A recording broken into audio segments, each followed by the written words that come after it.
students, this is class 10 science chapter number 9 heredity and evolution part 2. Okay, in part 1 हमने थोड़ा उसका introduction complete किया था, right. उसके बाद एक टॉपिक हमने कवर किया था, राइट. और उसमें मेंडल नाम के जो साइंटिस्ट थे उन्होंने एक एक्सपेरिमेंट किया था. ओके, और हेरिडिटी एंड इवोल्यूशन में हमें पता है कि जो ह्यूमन सेल बॉडी है, जो ह्यूमन सेल है उसमें कितने क्रोमोसोम्स होते हैं? 23, राइट.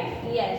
तो 23 from the mother and 23 from the father, तो total will be the 46. Okay, तो 46 में से कोई भी जीन्स मतलब जीन आ सकते हैं नेक्स्ट जनरेशन में, राइट. तो नेक्स्ट जनरेशन में जो जीन आते हैं उसके ऊपर डिपेंड है कि वो कैसे कैरेक्टरिस्टिक वाले होंगे, राइट. नेक्स्ट जनरेशन में 23 नहीं होंगे क्या? अभी भी इसका आधा नहीं हो जाएगा. मतलब कोई भी जीन्स आ सकता है, ऐसा है. सारे भी आ सकते हो, कोई भी जीन्स. 46 का पेयर है, 23 का पेयर है. 23. अच्छा. ओके, सो फिर क्या होगा कि सपोज हमने लास्ट टाइम देखा था कि जो टॉल ट्री है, राइट, उन्होंने क्या किया, जो पीस वाले थे उनके ट्री से एक्सपेरिमेंट किया. ओके, कि टॉल ट्री से short tree, tall tree and short tree के साथ उन्होंने एक्सपेरिमेंट किया, राइट. हाँ, फिर उन्होंने देखा कि उसके ऊपर से जब हम उसको मतलब जो उसको नेक्स्ट जनरेशन हम इवोल्यूट करते हैं तो पता चलता है कि सारे के सारे टॉल ट्री है, राइट. मतलब टी स्मॉल टी, ओके, दोनों सपोज टॉल ट्री है, राइट. तो उसका मतलब क्या हुआ, हमने लास्ट टाइम देखा था कि ये जो कैपिटल टी है वो कैसा है? डोमिनेटिंग है, राइट. कैसा है? डोमिनेटिंग है. कि सपोज आप ऐसा लो कि ये पीस का ही प्लांट है, राइट. तो पीस का प्लांट दूसरा हम ऐसा ले कि उसमें जो पीस है टी वाले में और दूसरा प्लांट है वो शॉर्ट है, सपोज, राइट. फिर वो प्लांट के जो पीस है उसमें कुछ है राउंड, राइट, एंड कुछ है रिंकल. ओके, कुछ है रिंकल. ओके, तो हमें सपोज इसमें capital T and capital R dominating है, तो क्या होगा कि नेक्स्ट जो जनरेशन होगी, राइट, उसमें ऐसे T and suppose small T मतलब शॉर्ट वाला भी होगा और लॉन्ग वाला भी होगा, राइट. तो ये स्मॉल टी मतलब शॉर्ट वाला नेक्स्ट जनरेशन में है, राइट. तो उसमें क्या होगा, जनरली जो पीस है वो राउंड ही मिलेंगे. क्यों? क्योंकि हमने ऐसा ऑब्जर्व किया है कि कैपिटल टी एंड आर मतलब राउंड वो डोमिनेटिंग है, राइट. तो रिंकल आने के चांसेस बहुत ही कम है, ठीक है. मतलब जितनी भी नेक्स्ट जनरेशन होगी, सपोज 10-12 उसके बहुत सारे ऐसे ट्रीज हुए, सब में से ऑलमोस्ट 6 to 7 में तो राउंड ही होंगे पीस, राइट. क्योंकि रिंकल कैसे है? रिज्यूज है, राइट. वो डोमिनेटिंग नहीं है, ठीक है. तो जो डोमिनेटिंग है उसकी ज्यादा जनरेशन आएगी. समझ में आया? ओके, लास्ट टाइम हमने यहाँ तक किया था. नेक्स्ट टॉपिक क्या है हमारा? ये वाला इनहेरिटेड ट्रेंड्स हमने किया था ना, ये वाला है. रीड करो तिथि.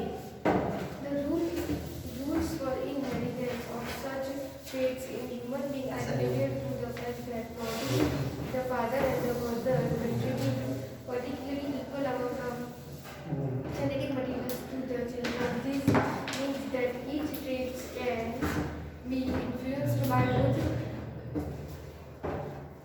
paternal and maternal DNA. First, for each trait, there will be two versions in each child. What will the traits seen in the children will be measured out the main rules of such inheritance, and it is interesting to look at some of his experiments from more than a century ago. Okay, तो ये हमने complete कर लिया था. फिर हमने देखा था पर्पल एंड व्हाइट फ्लावर वाला भी देखा था, राइट. आपके यहाँ पे है, ठीक है, कि पर्पल एंड वाइट फ्लावर का जब इवोल्यूशन होता है तो उसमें पर्पल ज्यादा दिख रहा है, राइट, है ना। लास्ट में जो उसकी जनरेशन है, नेक्स्ट जनरेशन, उसमें पर्पल ज्यादा है, मतलब पर्पल कैसा है, डोमिनेटिंग नेचर वाला है, right.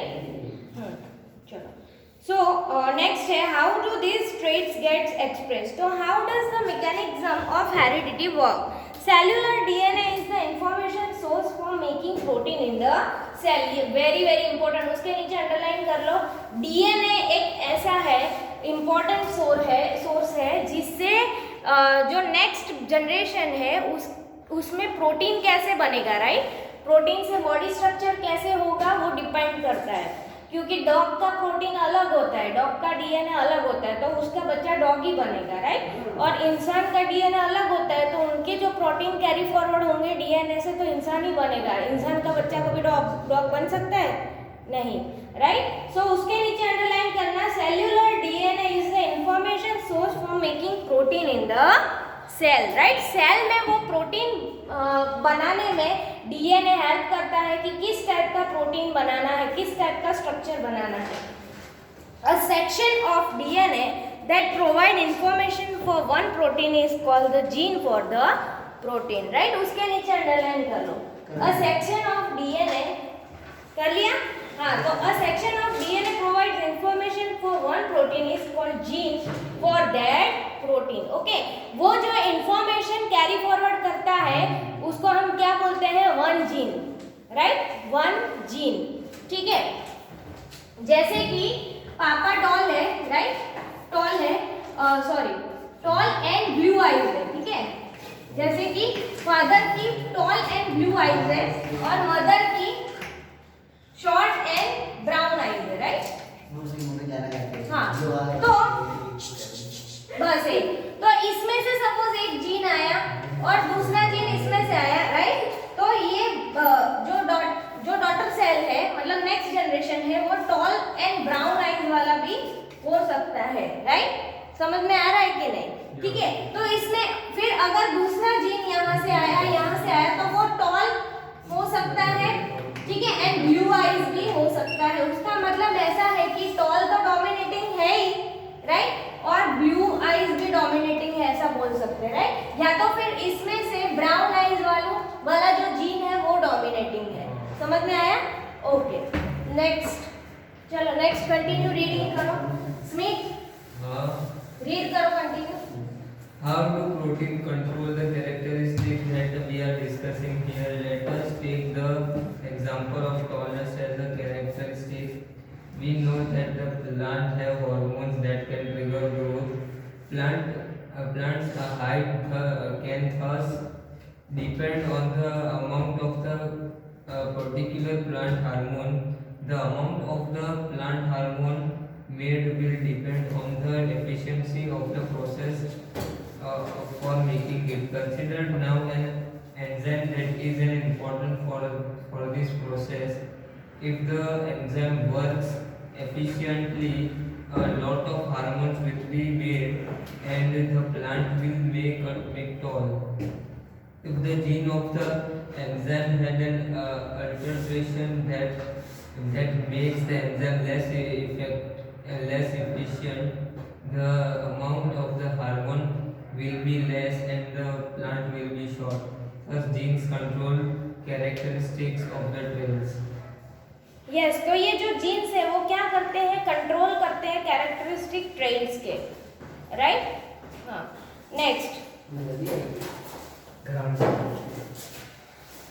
if the interception of Mendelian experiment we have seen discussed are correct, the both parent must be contributing equal to the DNA of the fungi during sexual reproduction. We have discussed this issue in the previous chapter. If both the parent can help determine the traits in the fungi, both parent must be contributing a copy of the same genes.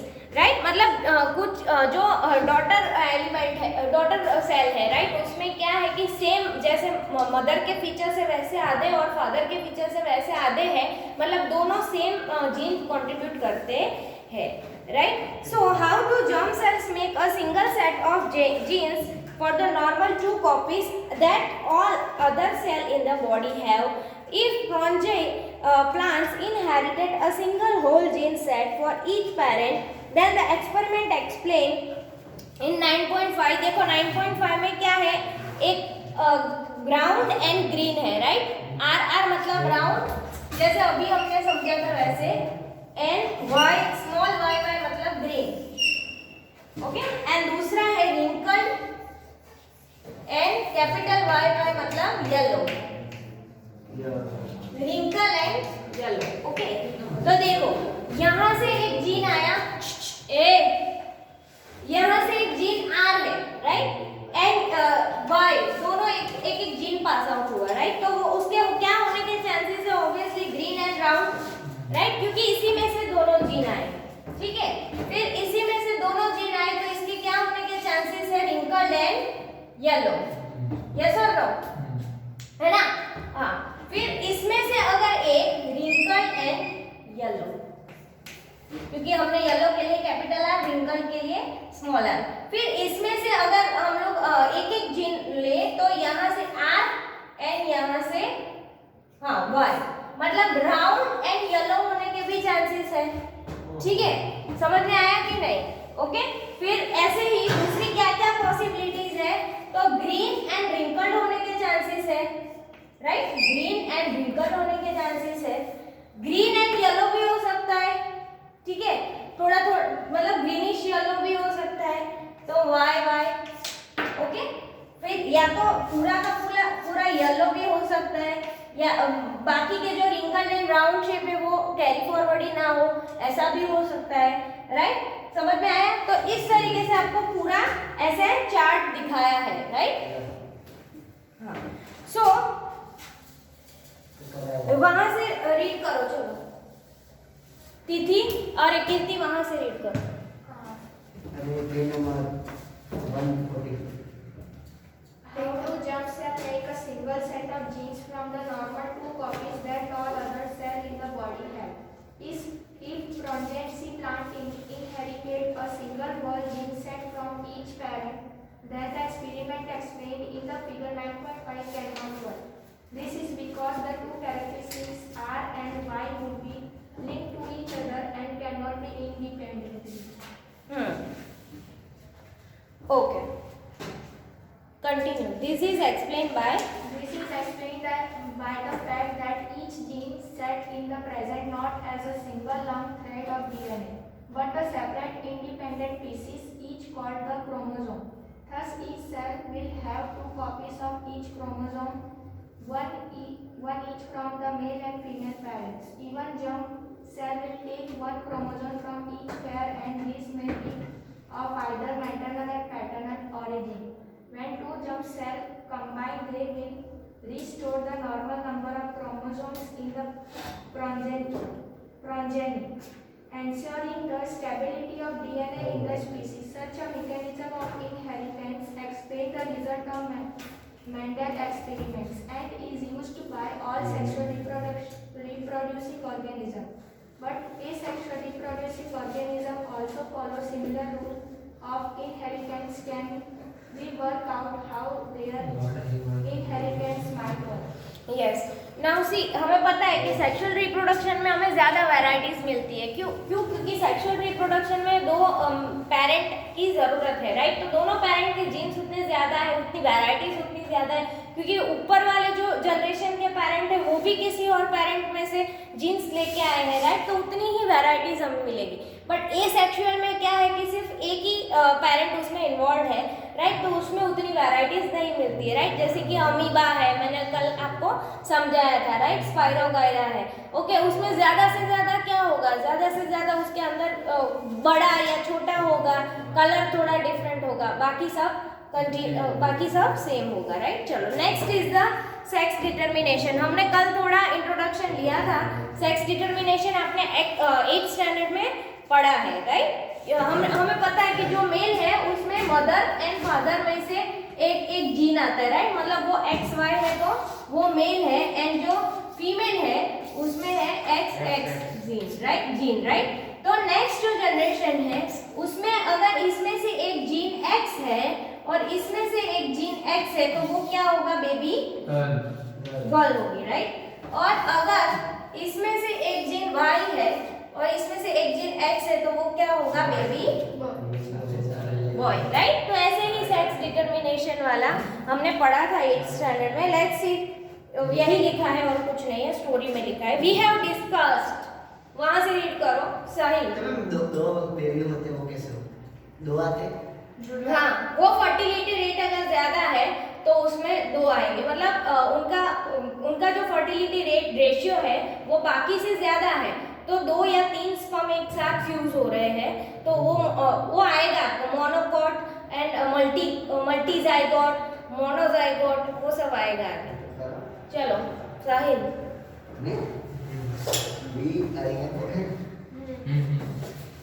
We have this discussed that in idea that the two sexes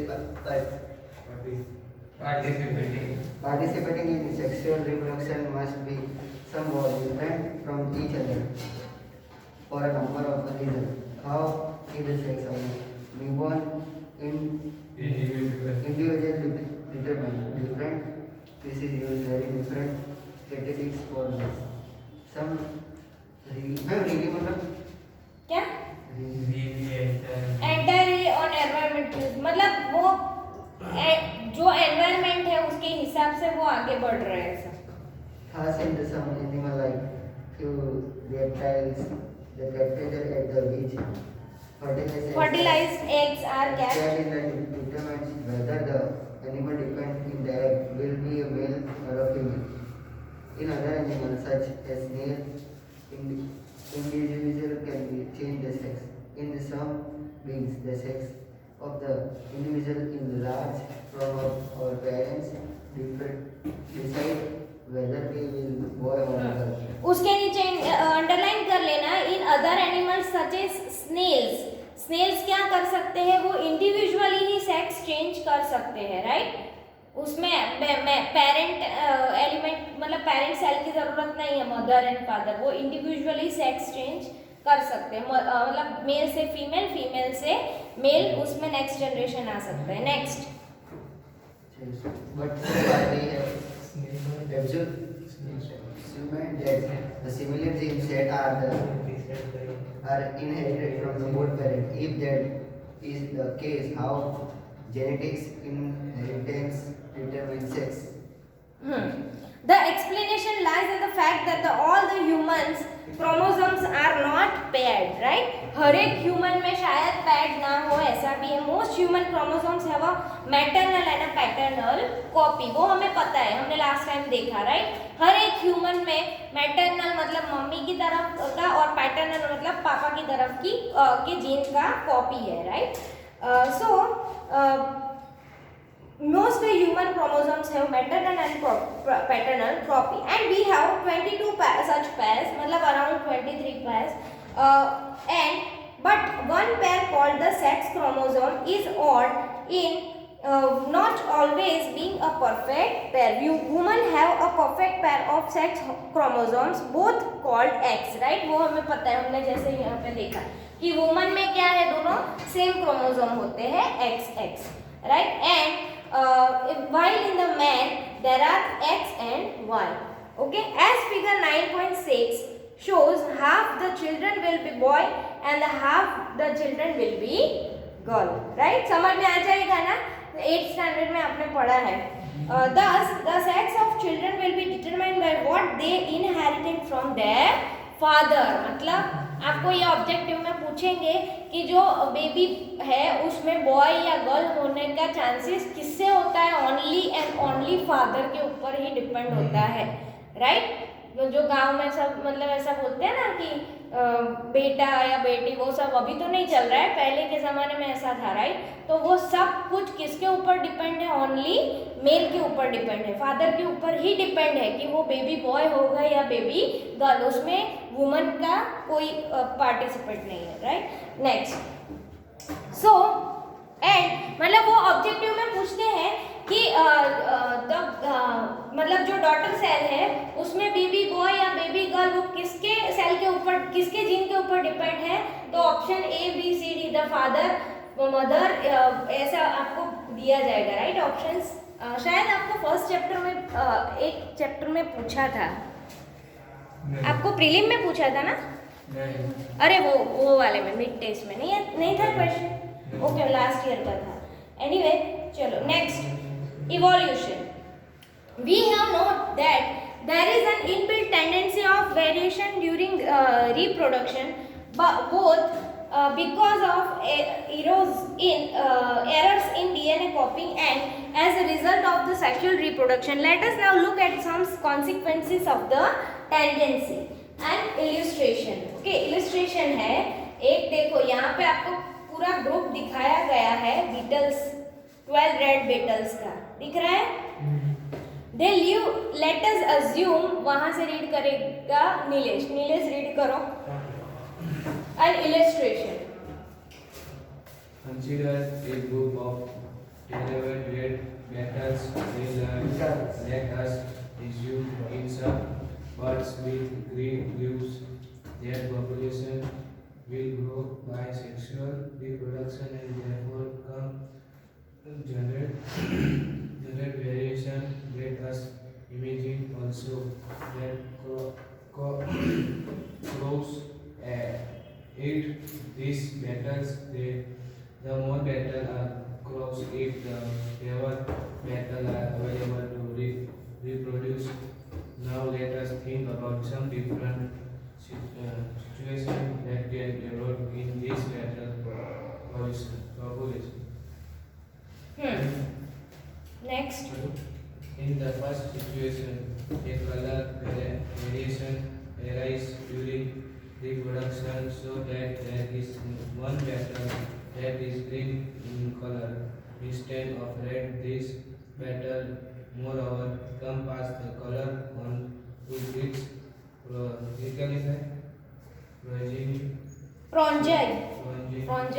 progeny मतलब next generation के लिए हम progeny use करते हैं। Okay, देखो यहाँ पे आपको कुछ पता चला? हाँ, क्या पता चला? मैं सोच रहा हूँ देखो एक लीव है, ये जो ग्रीन कलर का बैकग्राउंड है ना, मतलब एक लीव है। ओके, ट्री का पत्ता है, उसके ऊपर रेड कलर के बिटल्स है एंड ग्रीन कलर का एक ही है, राइट? फिर वो रिप्रोड्यूस होते हैं तो शायद almost same red and same green हो रहे हैं सेकेंड में, दिख रहा है आपको? ऑलमोस्ट 1-2 रेशियो कम है। फिर तो जो क्राउ होते हैं, राइट? क्रो पता है ना, कौवा होता है, राइट? वो क्या करता है, सिर्फ रेड को खा जाता है, राइट? क्योंकि ग्रीन है ना, वो उसको लीव के कलर के साथ उसको दिखता नहीं है, ठीक है? तो अभी क्या हुआ, फिर नेक्स्ट में रेड बहुत ही कम हो रही है, ठीक है? क्योंकि वो तो खा जा रहा है ना रेड को, तो रिप्रोडक्शन होगा तो सिर्फ ग्रीन का ही होगा ना, ग्रीन ही बचेंगे, राइट? फिर लास्ट में क्या हो रहा है कि खाते खाते सिर्फ ग्रीन ही बच रही है, दिख रहा है कि नहीं आपको? ओके, वैसे है। फिर दूसरे में क्या है, बहुत सारी ऐसे रेड कलर की है, ठीक है? तो इस तरफ तो रेड जा रहा है, एक ब्लू है, फिर ब्लू ने भी रिप्रोड्यूस करके ब्लू जो बिटल्स है वो बहुत सारी बन गई, ठीक है? फिर सपोज हाथी है, उसका पैर उसके ऊपर गिरा, राइट? तो सारी रेड मर गई। ओके, तो बची कौन, सिर्फ ब्लू। तो आगे सिर्फ ब्लू वाली ही जनरेट होगी, राइट? और दूसरी तरफ क्या है कि दूसरी तरफ रेड है, वो बढ़ती ही जा रही है, तो रेड जनरेशन ही आगे बढ़ रही है, राइट? उसमें कोई और अदर नहीं है, ठीक है? तो ये 3 इलस्ट्रेशन हमें दिए हैं। इलस्ट्रेशन मतलब घटनाएं हमें दी है कि इसके ऊपर से ऐसा हम ऑब्जर्व कर सकते हैं। पता चला नीलेश, ठीक है? कि इस तरह पहले क्या है, इतने सारे रेड है तो 3 चांसेस है, या तो आप पूरी रेड हो जाएगी, या तो रेड एंड ब्लू मिक्स है तो ब्लू कैसे होगी, या तो रेड एंड ग्रीन मिक्स है तो ग्रीन कैसे हो सकती है, राइट? लास्ट में इतनी सारी डिटेल्स ग्रीन कैसे हो सकती है, तो समझ में आया? यही स्टोरी में लिखा है पूरा, देखते हैं हम लोग, हमने जो समझा वो। चलो ये इमेज से ही हम लोग समझ लेते हैं ताकि आपको स्टोरी में समझ में आ जाए। फिर चलो फर्स्ट में क्या हो रहा है किसी, मैम रेड वाली है ना, वो सुपर रेड, जे पर होता है बीच में बोले, बस रेड बिटल्स। हाँ रेड बीटल्स है ना, वो खाई, कौन खा रहा है? क्रो, हाँ। फिर ग्रीन कितनी है उसमें? सिर्फ 1. हाँ 1 है। उसके बाद क्या हो रहा है? ग्रीन एंड रेड का रिप्रोडक्शन हो रहा है, तो ऑलमोस्ट सिमिलर रेशियो में जा रहा है। पर जो क्रो है, राइट, मतलब कौवा है, उसको लीफ के ऊपर, लीफ मतलब जो ट्री का पत्ता है उसके ऊपर सिर्फ उसको रेड ही दिख रही है, ग्रीन नहीं दिख रही है। तो वो कौन सी खा रहा है? सिर्फ रेड खा रहा है, राइट, उसको दिख रहा है। तो फिर रेड खा जाएगा तो आगे रिप्रोडक्शन किसका होगा स्मिथ? सिर्फ ग्रीन का होगा, राइट। तो लास्ट में सिर्फ ग्रीन बचेगी। चलो सेकंड वाला कीर्ति बताएगी। कीर्ति, रेड में से सिर्फ ब्लू कैसे रह गई? क्योंकि एलिफेंट का फूट आया तो रेड वाली सब डिस्ट्रॉय हो गई और ब्लू वाली बची। हाँ, ब्लू वाली फिर आगे सस्टेन कर ली, राइट। अभी ये ब्लू एक की कैसे आई? तो जो ये रेड है ना, उसके भी पेरेंटल या मैटरनल से उसके जीन्स में से एक ब्लू आई होगी, राइट। समझ में आया आपको? हाँ। फिर दूसरा क्या है? तो दूसरा एक इलस्ट्रेशन ये भी हो सकता है कि सारी की सारी रेड ही आगे उसकी जनरेशन आगे बढ़ जाए, राइट। ऐसा भी हो सकता है, जैसे कि डायनासोर मर गए, राइट, बट उन्हीं के स्पीसीज, मतलब उन्हीं के जैसे स्ट्रक्चर, और वो लिजर्ड है, क्रोकोडाइल है, राइट, वैसे थोड़े थोड़े उन्हीं के जैसे कैरेक्टरिस्टिक वाले थोड़े है यहाँ पे एनिमल, राइट। बट डायनासोर सारे के सारे मर गए, राइट। समझ में आया? तो वैसे नेक्स्ट कोई अलग उन्हीं के जैसे कैरेक्टर वाले अलग जनरेशन भी सस्टेन कर सकती है। ओके, यही स्टोरी है। चलो हम लोग पढ़ लेते हैं। तिथि रीड करो ऑन इलस्ट्रेशन। Consider से कंसीडर से consider a group of well-read beetles. They live, let us assume, in such bushes with green leaves that population will grow by sexual reproduction and therefore can generate variation. Let us imagine also that crow eats these beetles, that the more beetles the crow eats, the fewer beetles are available to produce. Now let us think about some different situations that can develop in this beetles population. तो crow क्या करते हैं? खा रहे हैं, right, उसको। फिर हाँ, in the first situation a colour variation arise during reproduction, right. Colour variation आपको दिख रहा है रिप्रोडक्शन के दौरान, रेड है, कुछ ग्रीन है। So that there is one beetle that is green in color instead of red, right? तो वहाँ पे एक beetle है वो green है, बाकी सारी red है। This beetle moreover can pass the color on to its spongi, so that all its progeny beetle are green, right? तो सारी की सारी क्या हुआ? green. Crows cannot see green colored beetle on the green leaves on the bushes, right? जो crow है, कौवा है, वो लीव के ऊपर ऐसे ग्रीन वाली बीटल को नहीं देख सकते हैं, वो उसके अंदर खा जाते हैं, right, colour, and therefore cannot eat them. What happened then? The progeny of green beetle is not eaten, right? हाँ, तो जो ग्रीन बीटल है उसको वो नहीं खा सकता है क्योंकि वो नहीं देख रहा है, राइट। हाँ, and therefore cannot eat them. What happened then? The progeny of green beetle is not eaten, while the progeny of the red beetle continue to be eaten. As a result, there are no more there are more and more green beetle than red one in the beetle population. Okay, and वहाँ पे फिर जो red है वो नहीं रहेगी, सिर्फ और सिर्फ green ही population में रहेगी। ठीक है, इट्स वेरी सिंपल, उसमें और कुछ है ही नहीं, राइट। ओके, तो यहाँ पे नेक्स्ट पैराग्राफ से हमारा बाकी है, वो हम लोग नेक्स्ट लेक्चर में करेंगे। Thank you everyone.